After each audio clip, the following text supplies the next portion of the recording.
Okay, everyone, welcome. We should be live. Can you confirm that you can see us and hear us on the chat, please?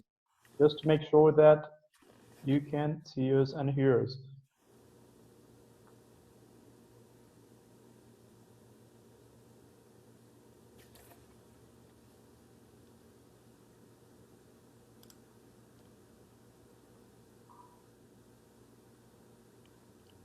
David, I think, hold on, we are having some technical issues. Okay, sure.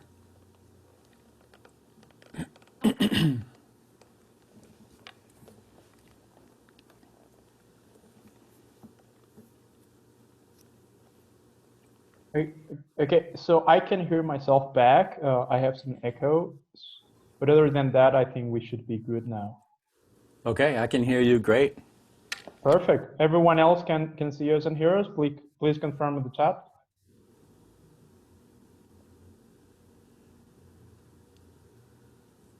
Perfect.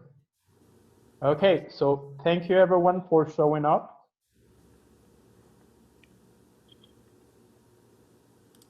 There we go. Perfect. So we have set confirming that we are live.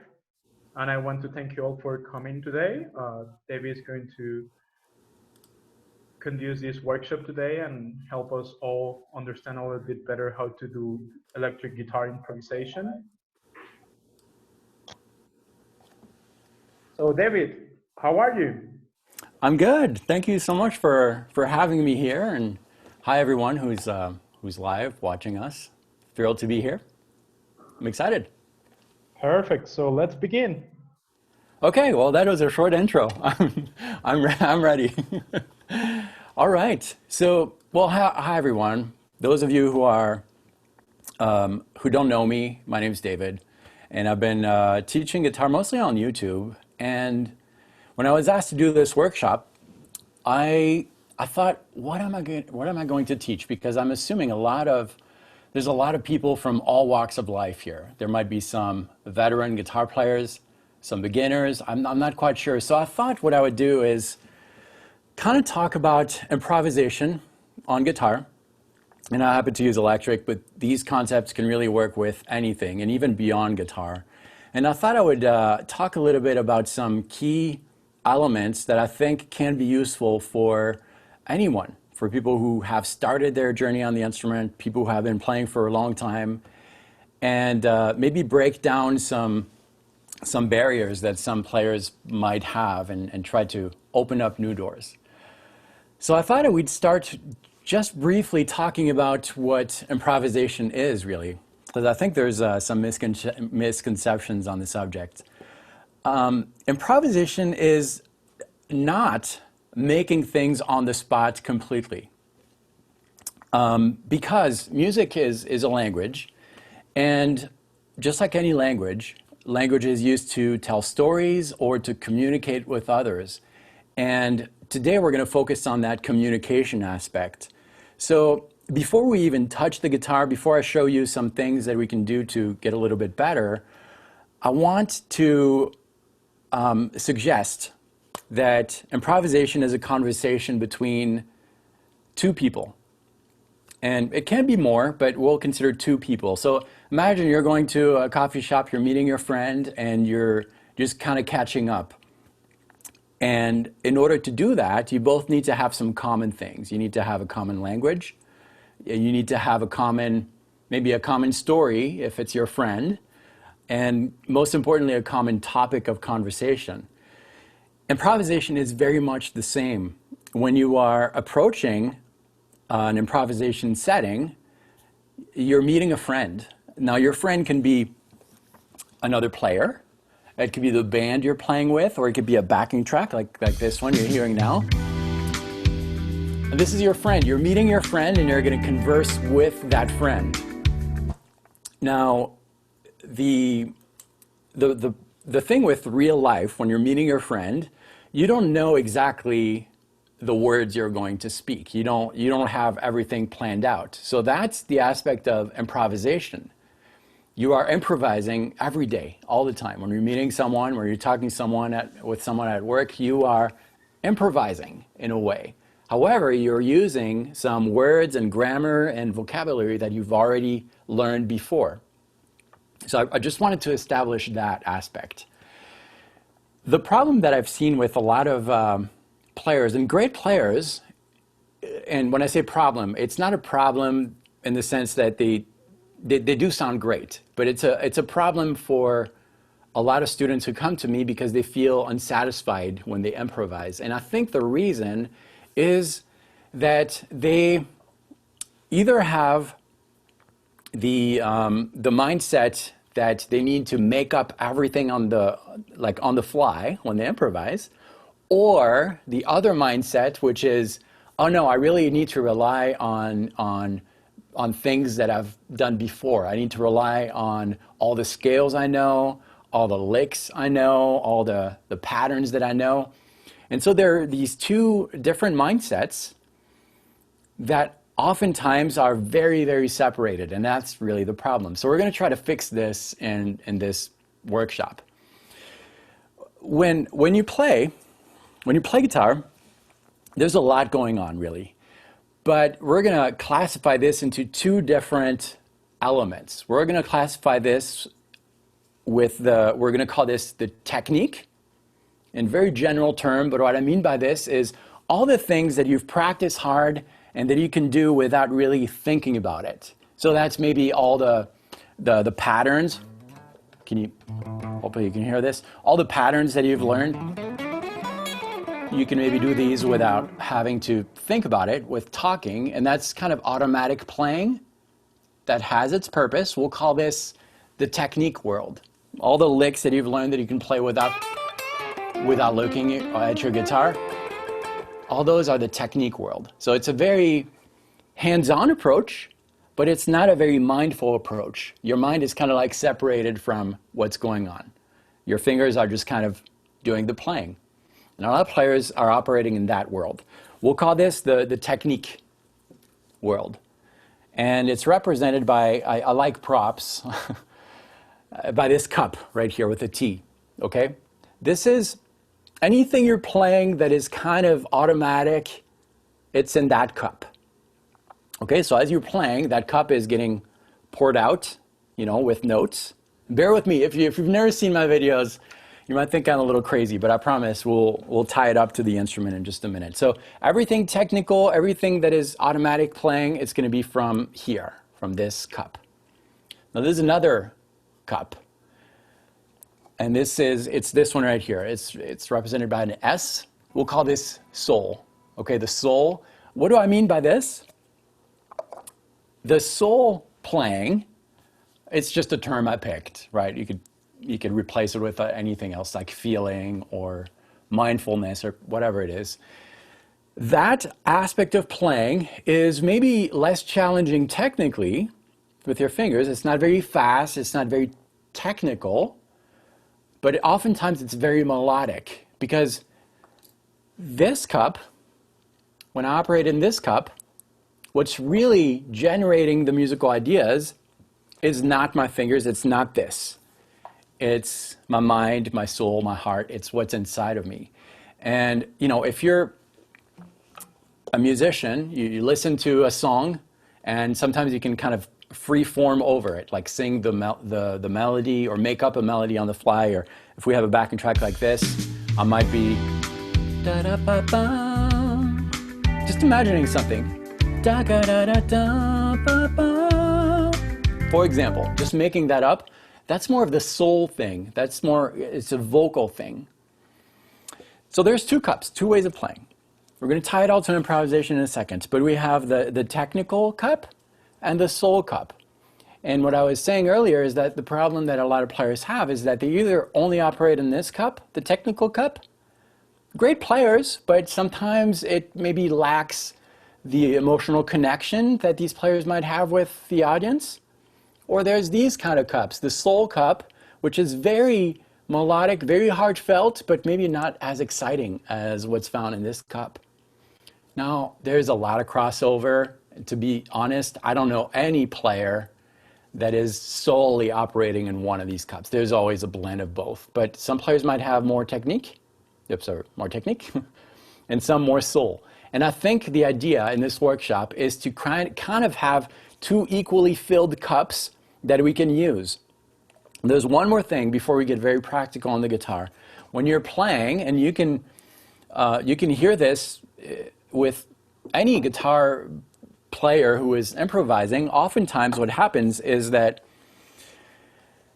it's very hard to play something with both cups at the same time, pouring out like this. Oftentimes what happens is you will have, let's say you have a minute long to improvise in a song. That minute long needs to be filled with your take. You're participating to that story, that conversation that's being told. Oftentimes you will have, maybe a player might start with a technique cup, okay? So he's gonna rely on a lick that he's learned before and just let his fingers do it because he trusts that this lick is going to work. So he's playing a little bit and that cup is gonna be poured out a little bit, right? There's some liquid in there. I like props, I told you. So as he's playing, well, eventually this cup is gonna be empty and the player's gonna lack ideas. No more ideas, I played everything I know. And if I continue playing like this, the listener is going to realize that I'm not really engaged with the music. The thing with this cup, the technical cup, is that your fingers are very engaged and your mind is kind of hands off. We're going to use that because as the technical cup is filling out, I want your mind to prep and rest and prepare the next phase of your solo, which is going to be the soul now is filled, like your mind. Now it's going to be a little less hands-on technically, and I'll show you what it means on the guitar. And then this is going to take over because it had a time to rest while it was getting filled by this cup. And now the soul is going to take over. And your technique is going to recharge. You're going to get a chance to rest your fingers a little bit so that eventually they can take over. If you only operate in one cup, you're not going to be able to last very long. Okay. So I'm going to have a time for questions at the end, and I'll take these questions. If there are any pressing questions, really important for this, I think feel free to ask, and maybe Kake can interrupt if you need to. But I'm just going to assume that everything's good so far. Everything's great so far. Okay, cool, great.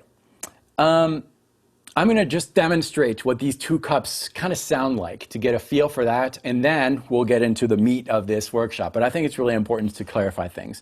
I'm going to start operating in the technical cup, and you'll see that I'm going to play over this backing track here.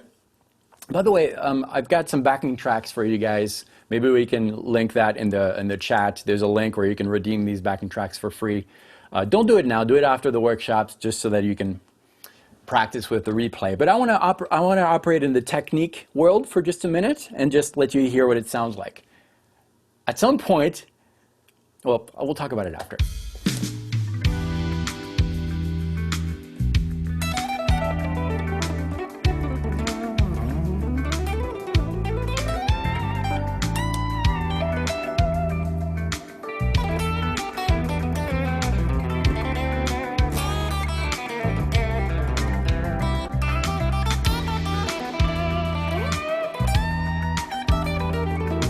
I could continue, but you're going to get bored very quickly, because I'm just operating in this technical cup, and your brain doesn't really have time to relate to what I'm telling you.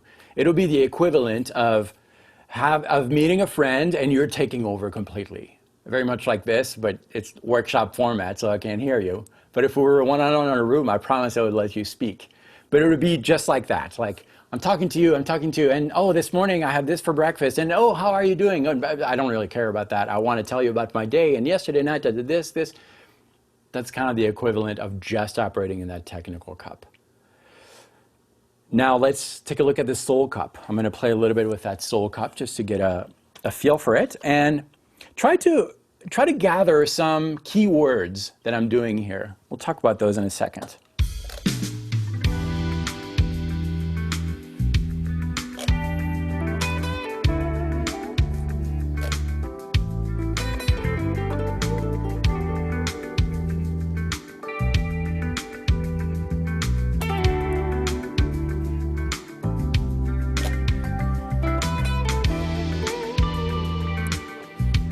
Okay, I could continue. But you might be craving something else, especially if you're a guitar player. You might be craving a little bit of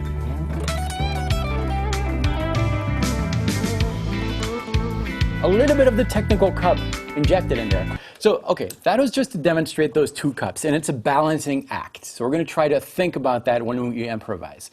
And this could be done at any level. It's an awareness thing.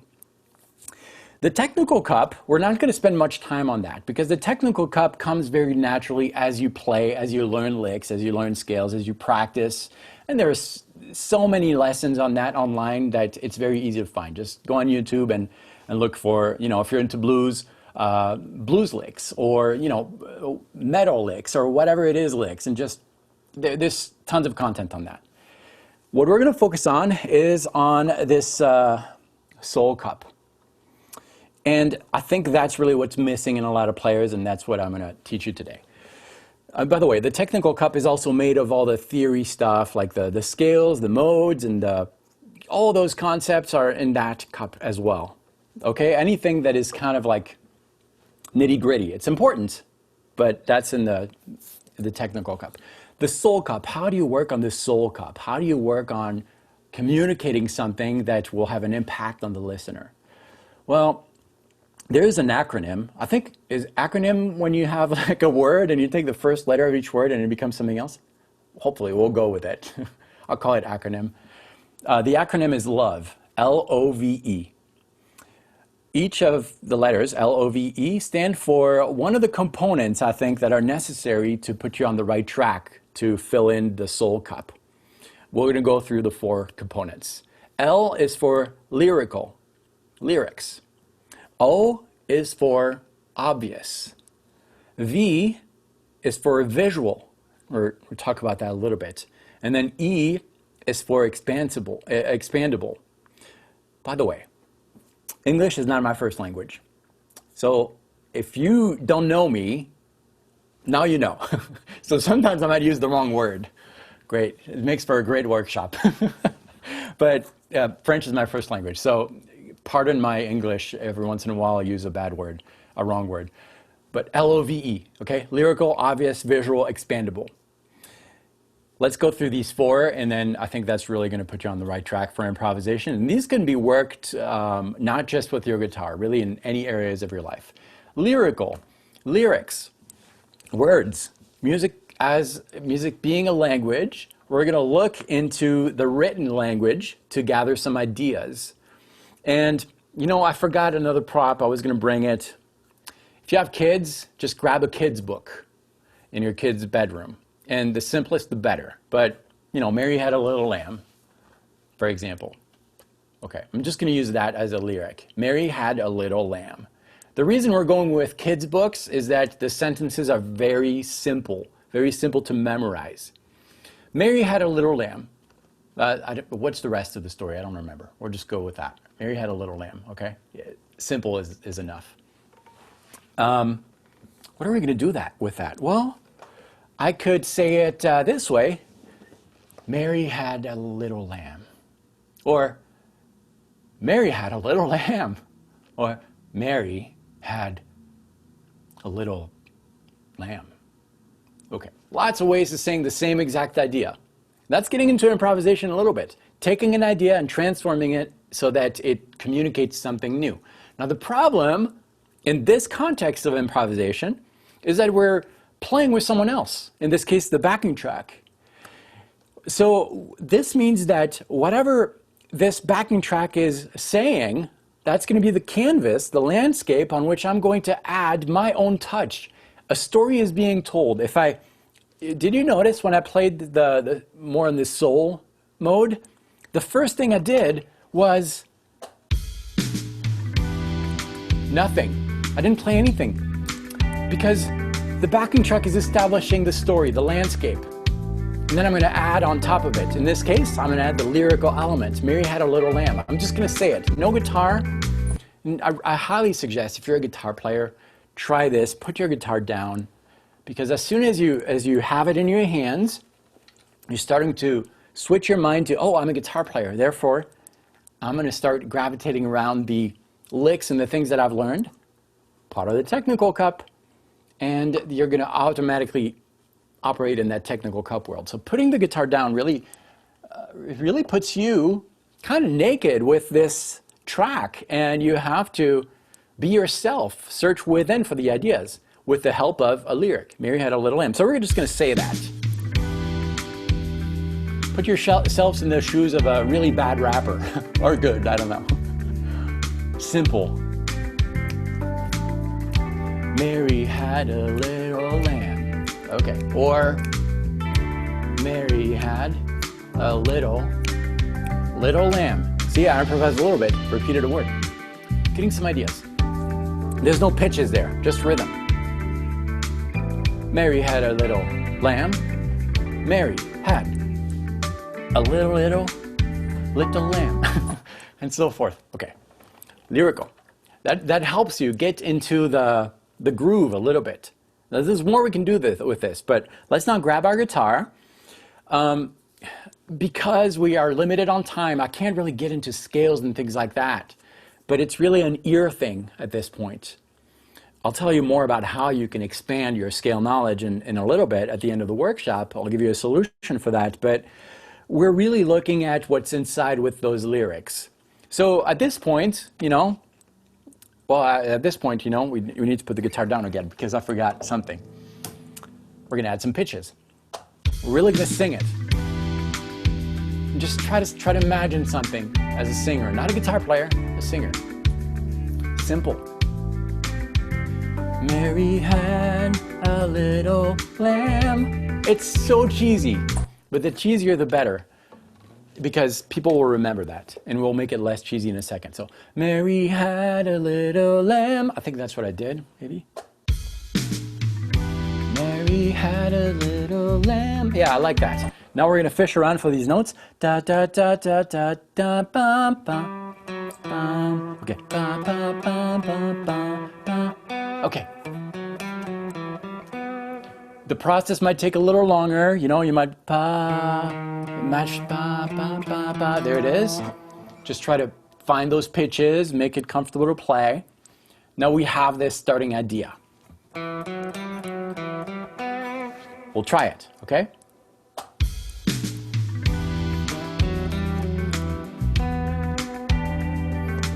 Sounds good. Sounds better than Mary had a little lamb. That sounds lame, but on the guitar, it sounds pretty cool, I think. Switch tones maybe. Oh no, we'll leave it there. Let's try it again.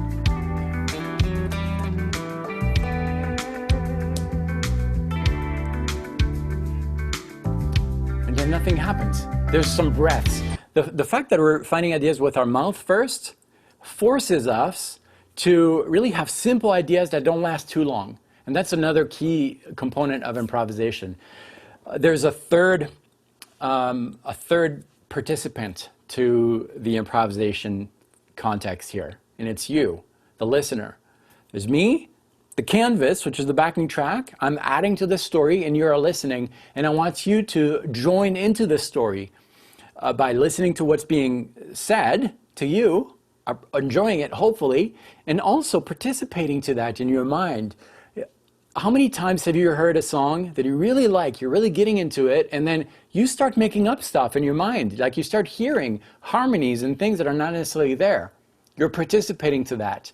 And I want you to have the listener to have a chance to do that. And the way that I'm going to do that is to have a lot of breaths, silences, so that you can have time to gather that information, understand what's being said musically, and participate. So that's really important. Now that I have this starting idea, before we get into the three other aspects of the acronym, obvious, visual, and expandable, I want to give you one more image that is very powerful, I think. If you have a solo or an improvisation slot to fill, you have 2 minutes. That's a river. Consider it a river. The beginning of the solo is one shore, and the end of the solo that you have to do is the end of the shore. And across, you've got to cross it. If you're only operating in this technical cup, That's kind of like swimming all the time. Swim, swim, swim, swim, swim, swim, swim, swim, swim. And at the end, you're like, can't do it. We are going to, because it's important to remember, we're not just doing the soul cup. We also have the technical cup, because if we just do soul, that's very demanding on the brain. We're gonna kind of like swim like this, right? Fill in one cup, fill in the other, and then we're kind of like doing a balancing act like that to give your mental time to recharge and your fingers a time to recharge. We're going to lay some rocks across that river to be crossed. A big rock. Maybe a big rock here so that you don't have to swim too much to reach that rock. And then another one out here. You swim a little bit. When you're swimming, that's the technique stuff. That's when you're kind of like mind off kind of thing. You don't have to think about it.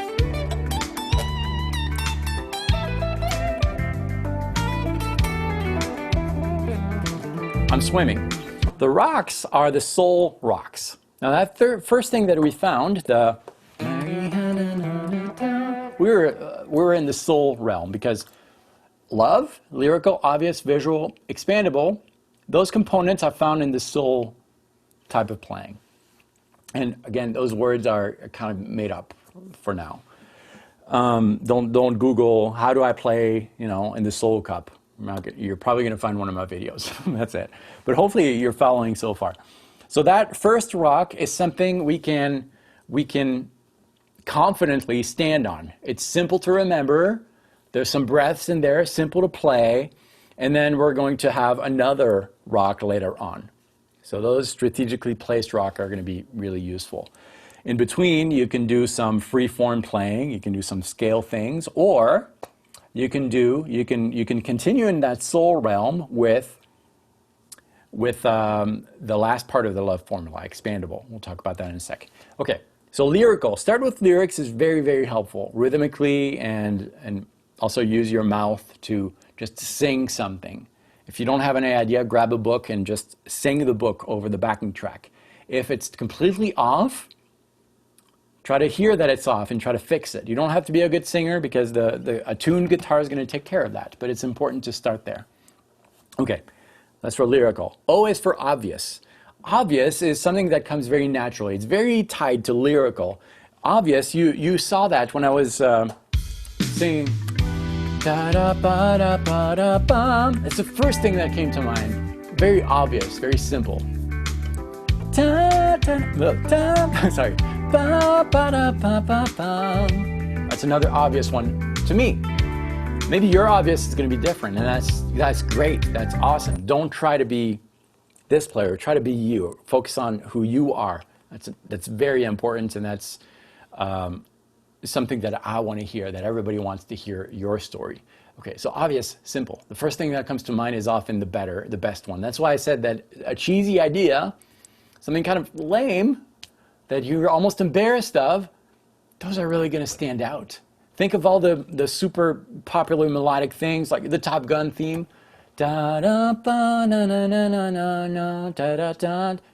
It's kind of cheesy, but it sounds so good. Like, for some reason I can't think of any other examples. I love that theme, but there are so many simple things like that are obvious. They were probably born from just singing like that. All right, skip to the third one, visual. Visual is kind of crossing the line between two cups, the soul cup and the technical cup. Visual is really for, you're kind of bringing into the soul playing the instrumentalist in you. So in this case, we're talking guitar, but it could be trumpet or tuba or keyboards or a singer. Maybe not a singer. Well, yeah, actually, yes, a singer too. Visual is you're making a mental picture in your mind of the idea that you are playing. So for guitar players out there, you're going to see some strings, some frets, and the idea, in this case, the one that I had, that idea here, can you see my fretboard? Hopefully, I'll try to do a little close up here. I'm operating in this zone of the fretboard here, okay? Da, da, da, da, da, da, da. right here in that zone of the fretboard. As you develop this idea, all the information that you've learned on your guitar practice journey, which is most likely in the technical cup, you're going to start to relate this idea to a shape, a scale. And that scale, that shape, is not just going to be on 1, 2, 3, on 4 pitches like we have here. Because we just have 4 pitches here. You're going to fill in the missing note. This will come faster and faster as you play. So in this case, that's an E minor. So now, the visual aspect of this, you can fill in the missing notes. So now you have a little bit more characters to bring into your story. So if my switch is not working anymore, hang on, just bear with me just a second. I know why. Let's see, it takes just a second. Okay, I see why. I've got to reset the track. So the visual aspect gives you some additional notes you can use, additional characters to the story.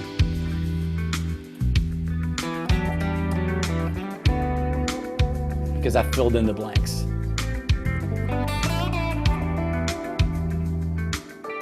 Still the breaths here. Now I'm improvising with the soul mode. And I'm just going to use that lyrical thing. Mary had a little lamb. That's in my mind, right? Little lamb she had. Mary had a little lamb.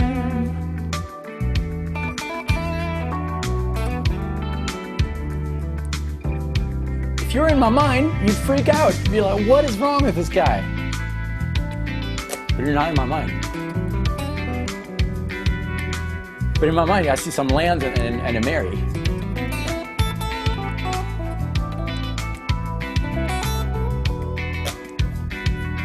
And then because I know that it's an E minor, lyrical, obvious, visual, I could start expanding that, the E, L-O-V-E, expanding with my knowledge. I know that it's E minor. I started with this.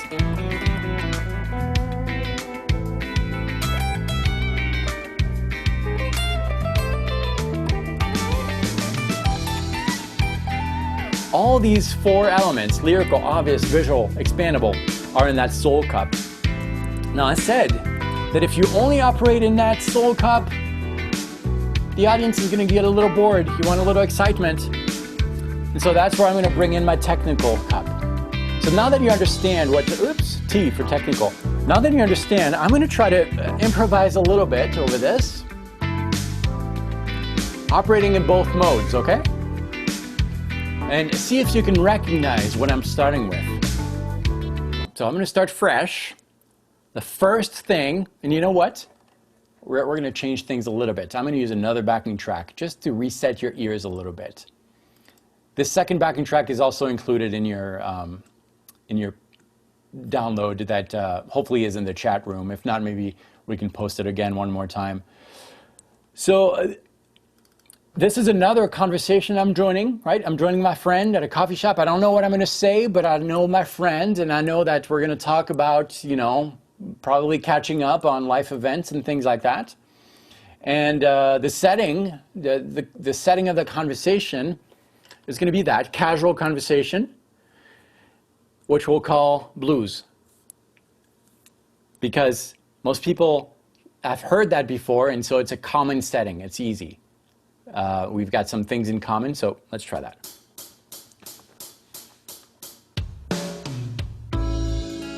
First thing, I'm not doing anything. I'm letting the conversation start. And in real life, that's usually what I do too. I don't really engage right away. I usually let the other one say hello. No, I say hello. I do. Anyways. Okay, now I have a sense of the story. Now I can introduce myself into it. A few notes are enough, right? I don't want to take over.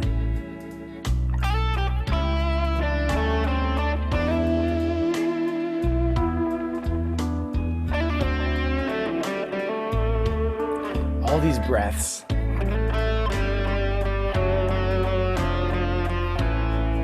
So lyrical, Mary had a little lamb.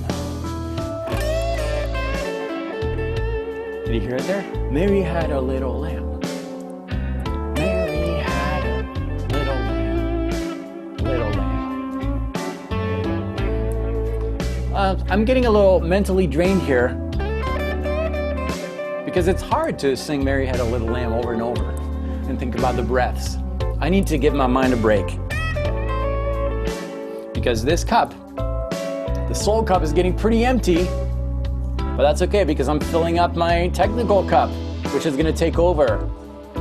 All right, I have a tiny bit of juice left in the soul cup, and then I'll take the technique cup.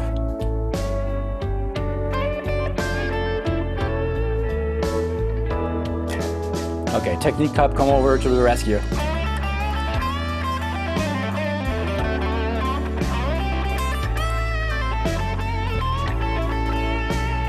Okay, a little soul now.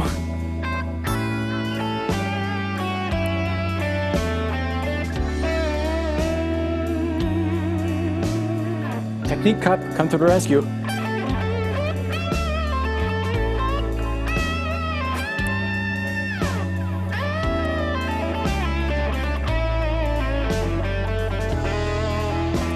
Soul.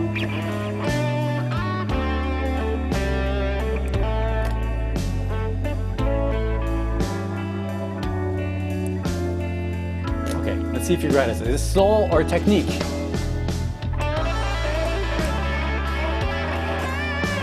It's definitely technique because my mind is completely disengaged. It's not hard, my fingers are just taking over. Ah, soul. Mary had a little lamb, etc., etc. This can be applied to any genre of music. So the takeaway really is that I really want to encourage you to see improvisation not as something scary that you have to come to fully equipped with tons of technical baggage. You don't need to. Bring this back in, the soul cup. And the ideas are very simple, following the LOVE formula. Lyrical, obvious, visual, expandable. Lyrical is you just grab a book, a kid's book is great, and just start reading it. The Cat in the Hat had a hat. In his hat, he had whatever it is, and tell the book over the backing track with no guitar in your hand, because that's going to influence you. And then start making up some phrases. That'll be a rock that you put in that river to be crossed. Develop these rocks. O is for obvious. It needs to be the first idea that you have.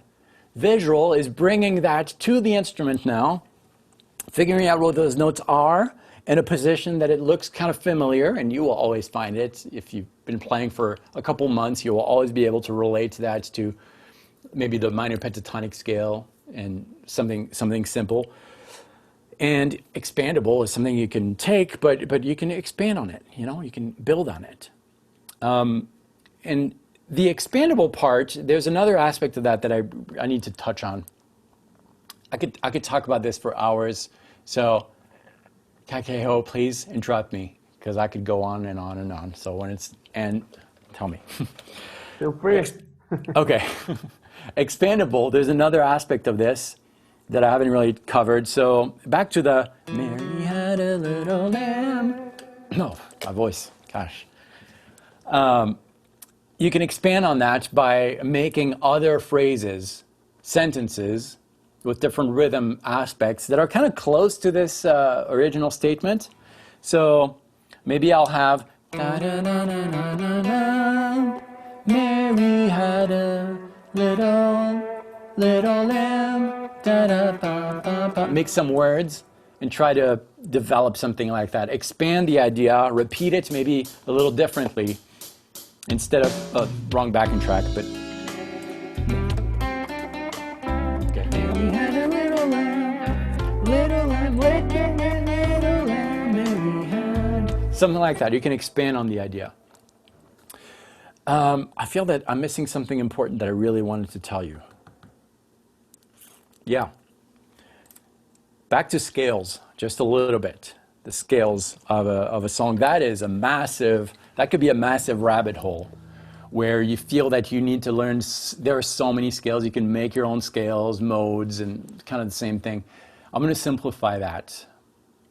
In Western music, which is, you know, pop, rock, anything you hear on the radio, as opposed to like Middle Eastern music, they will have more pitches, you know, they will have, it sounds kind of out of tune. Western music, there are 12 pitches, 12 different key notes. On a keyboard, it's very simple. You see them visually. On the guitar, it's a little harder. But there's really 12 pitches on an instrument.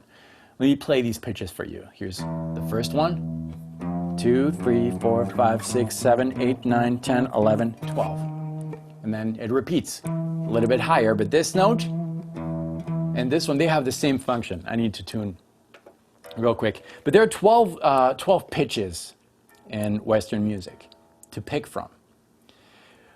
Depending on which pitches you choose, you're going to have a scale. And the combinations are really large. There's a large amount of scales. But instead of seeing it that way, I apologize, I'm almost done. Okay, instead of seeing it that way, because music is, again, a language that is used to tell a story, I think it's been very useful for me to see music and improvisation and composition and all those things as a story writing experience. You are writing a story, whether it's a story completely from scratch, where there's just silence and you're making that story,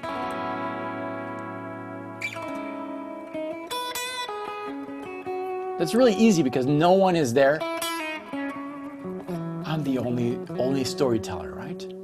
I don't have to tell the story with someone else and coordinate.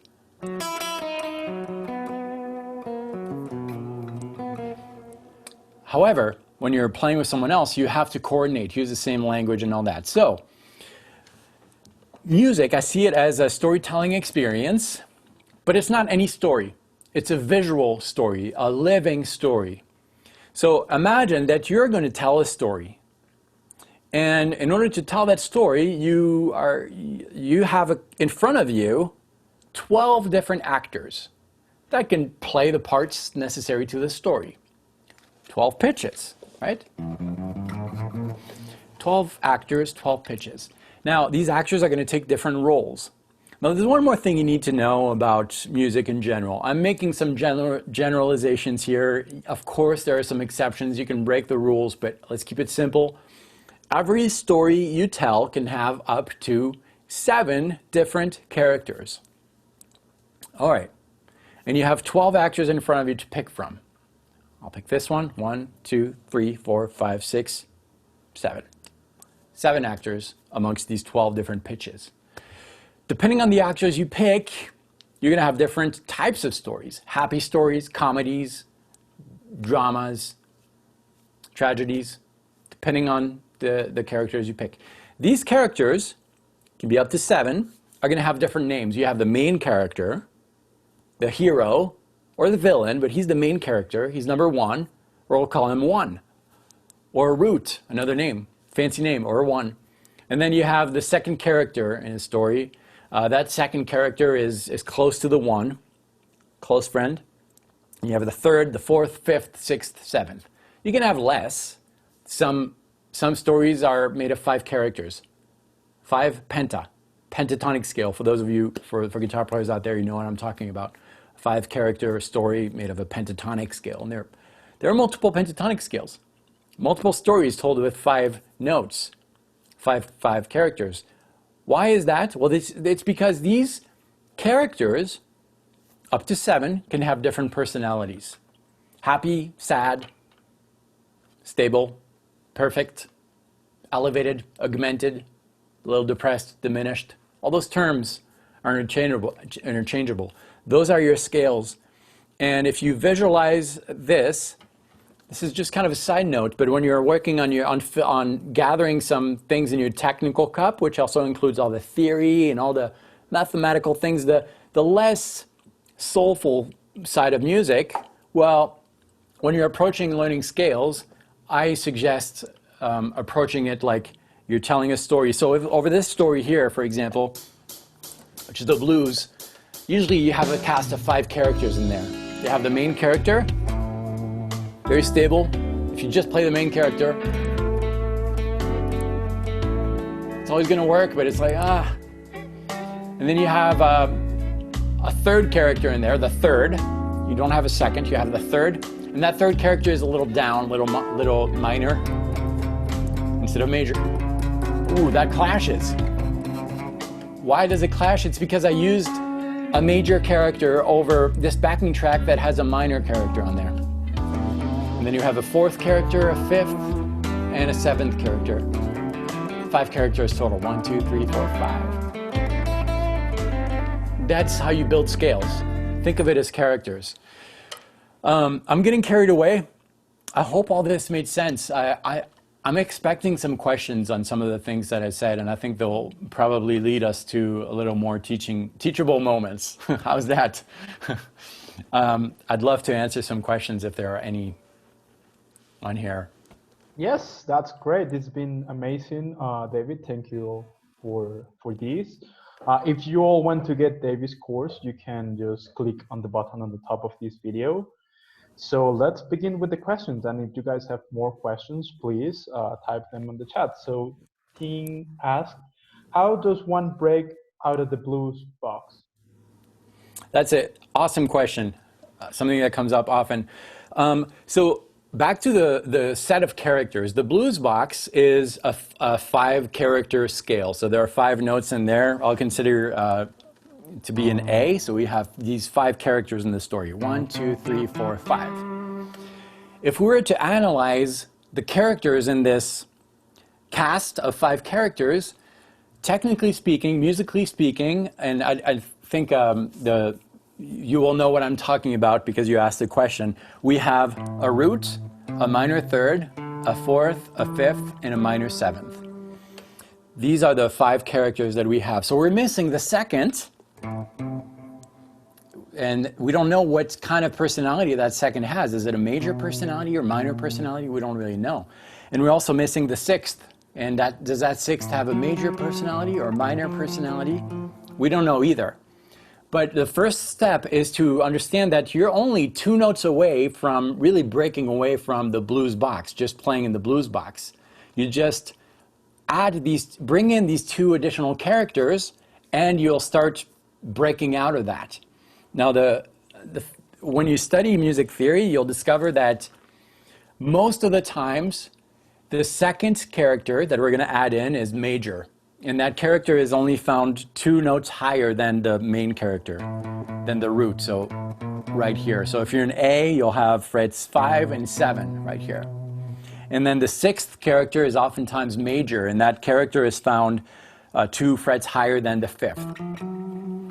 And so what I would do is when you're playing over a backing track like the one I just played here, I'm going to focus on the pentatonic box. I know you want to escape it, but we're going to focus on that and visualize the 2 additional characters. So the 2 additional characters, we have that major 2nd and major 6th. So I would start building maybe a musical idea, maybe using the love formula, lyrical, obvious, visual, expandable, and try to land on maybe the 2nd. So we'll try this.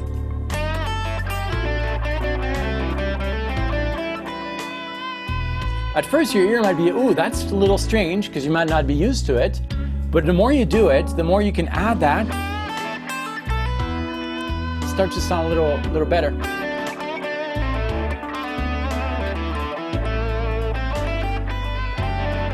And then add the 6th character.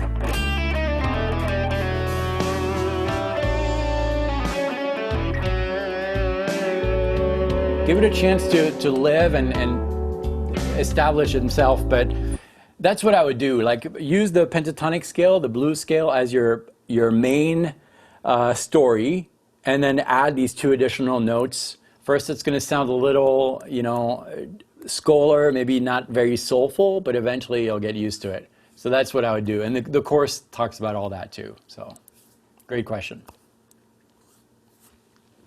Awesome. So there's another question by John, and he was asking Any tips on improving left hand timing, hand sync, or hand coordination? Yeah, that's a very common problem too. You're probably not going to like my answer because you probably heard it so many times, but I think really, well, first of all, it's a mindset. So don't really be aware that nobody is hearing you play. So it's just you and the instrument, and mistakes are totally fine. And then I think the main thing is you might think that it's a technical thing with your fingers and the way you hold the pick, but I find that oftentimes it's really a mental thing. So I would maybe start even without the click. So use a metronome, a click, which I don't have here, but I'll use well, you know what? I do have one. Really quick, hang on. Maybe start at something simple, maybe, I don't know, 80 beats per minute. We'll see what happens. I thought I had one. I don't. I'll use the backing track. Make a little exercises without the guitar first. So if you subdivide this, da da da da da da ba ba ba, really getting in tune with precision of the movement, and then do both fingers at the same time. No guitar involved.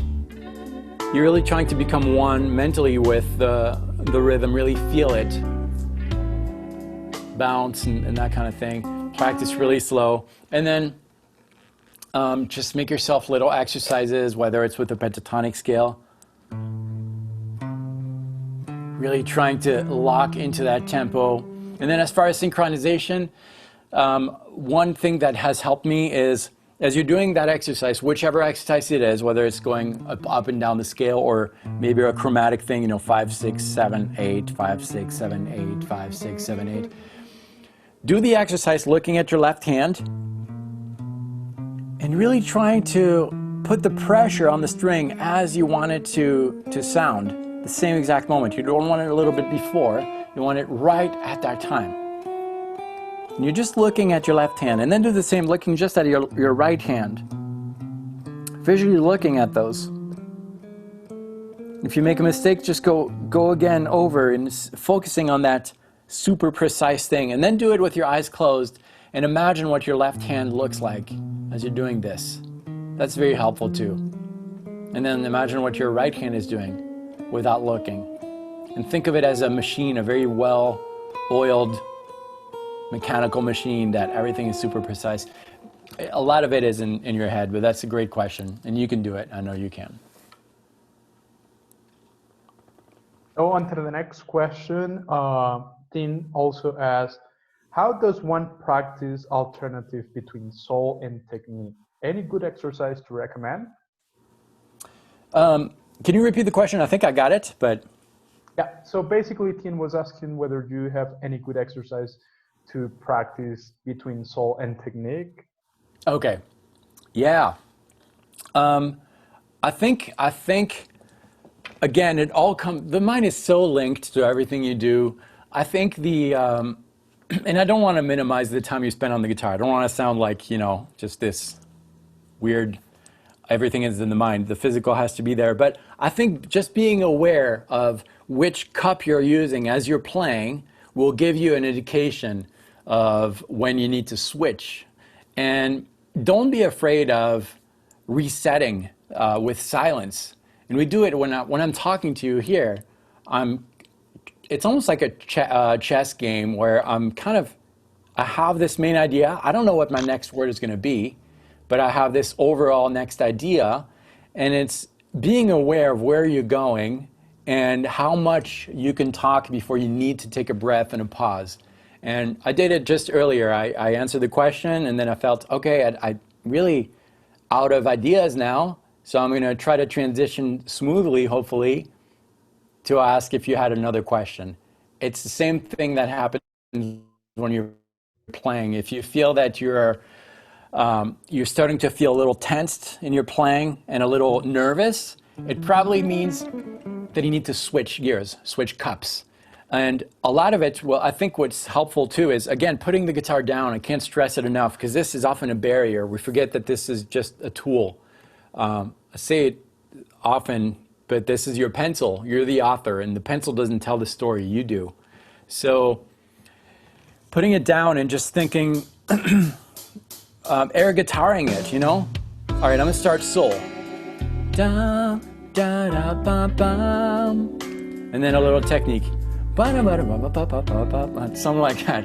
Just being aware of the transition like this will be very helpful. I hope that helps a little bit. Definitely. Of course it will help. That was really, really good. So let me see. Okay, how to use scales but not sounding like you're just playing scales? This was a question from Kay. Yeah, that's an excellent question.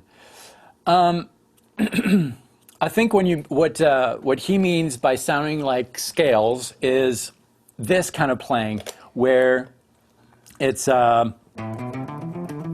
very predictable. I think that's the kind of playing that sounds like scale, which is the technical cup. And the way to see it is first, switch your mindset. Don't think of scales as patterns. Think of scales as alphabets. And just like when I'm talking to you, I'm not spelling out each word in my mind. I'm just using the alphabet as a tool to make words. Musically, it works the same. If you start seeing a scale as a 7-letter alphabet, because the cast of 7 characters again, 1, 2, 3, 4, 5, 6, 7, that I could repeat a little higher, 1, 2, 3, 4, 5, 6, 7. I'm going to try to make maybe a 3-letter word with these 7, 1, 2, 3, 4, 5, 6, 7, these 7 letters. Okay, which word? Well, that's the cool thing about music. You don't have to learn a list of vocabulary. All the words that you make up, as long as they use the same alphabets that the backing track uses, or your band, or your musician friend, it's going to work. So let's make a 3-letter word with maybe the first letter of the alphabet, the 3rd letter of the alphabet, and the 4th. Okay, that's a word now. It's not a scale. It's just a word. Now that word, I could say it like, let's say that this is the word constitution. That's the word. I could say constitution like constitution, or constitution, or constitution. All these different ways of saying a word can be starting to be applied to the guitar, so I can whisper it. I could say it very, very slowly. Or I could scream it. All those things are going to help you get out of sounding like a scale. You're using the scale as your alphabet, but then you're using the alphabet to tell words, and there's so many variations you can use to tell the words, and that's how you play like yourself. That's how you play the way that you're meant to play. So I think that's what I would do. Again, it's a mindset. Oh, that was really, really good. So Lynn says she played best when she is out of her own way, so to speak. Do you have any suggestions to help focusing on the creative flow? So can you repeat the first part of the question? Sure. She mentions that she gets in her own way. So basically, she's wondering if there's like any suggestions or exercises that would help her focus on her creative flow. Oh yeah. This is something that I do when I write music, and what I do is, and you've heard it, I don't know how many times in the workshop, I put the guitar down and typically I'll leave my room. I'll go on a walk, or yeah, typically it's on a walk for me. I'll go on a walk and I don't bring the kids because I don't want a distraction. I just want to be alone in nature or something like that, and I just imagine in my mind something that I want to hear, and something always comes up. Sometimes it's very simple, sometimes it develops into something more orchestrated. But I think what I would suggest is to really isolate yourself from the instrument, from your pencil, and reconnect with the story that's inside of you. And you'll start hearing things from within, or the idea of the music sometimes really comes from within or outside. Maybe you'll hear birds singing, and you'll start participating to the story that the bird is saying, like imagining something, and having a phone next to you. Once you have an idea that you're like, oh, where did that come? That's not something I would write on my guitar. Just record it on your phone, and then you'll have a bunch of different ideas that when you come back to the instrument, first just listen to these and ask yourself, do I hear the next part? It really has to come from inside. Do I hear the next part? If yes, try to sing the next part on there. And then grab your instrument and play that, and try to tie that thing that came from just taking a walk alone, and tie it to some of the things in your technique cup, like the theory, the scales, and just try to tie it to all those aspects of music, and that'll really help you expand and develop your creativity. But I find that oftentimes creativity doesn't come from being on your instrument. Oh, that's what I would do. That's very good. So to the last question, from John. Hey Dave, I play guitar in a worship team made of very accomplished musicians. As a newer member of the team, how can I build up my confidence when improvising? Yeah, that's a good question, and I've been in those situations. The good news is that you're in a worship team, and the cool thing, I've played in churches for a long time. I haven't in a while, but the thing with worship music is that it has to be simple, because really it's not a show that you're putting on. It's something to lead people into worship. So the simplest, the better. So that goes very well for you. And what I find is, I don't, it depends on your role in the band, but typically, as a guitar player, there's typically an acoustic player in those kind of settings, maybe a keyboard and things like that. Those people are going to drive the song. And you are kind of like a painter oftentimes. If you're the electric guitar player, you're kind of like painting over this without getting in the way. And that means oftentimes picking just a few notes. Like, let's say the chord progression is, you have an E minor, a G, an A minor, and a C, for example. That can be, those chords are extracted from a scale, a set of characters. Happens to be the E minor scale. Just pick a few of these notes, maybe the first 3 notes of the scale. Maybe. That's all you're gonna do. Because the cool thing with music is that's another important truth, is that a note or a pitch by itself doesn't mean anything. It's a character, but you don't really know his personality, because the character of the personality of a character is only going to be brought to life when it's played in relation to something else. So the first note of a song, you don't know really if that's the main character or not until other things happen. The point is, as a player in that setting, if you play a note and the rest of the band is playing, this, these notes played over the first chord are going to sound like this. But over the second chord, sound a little different. And over the third chord, it sounds a little different.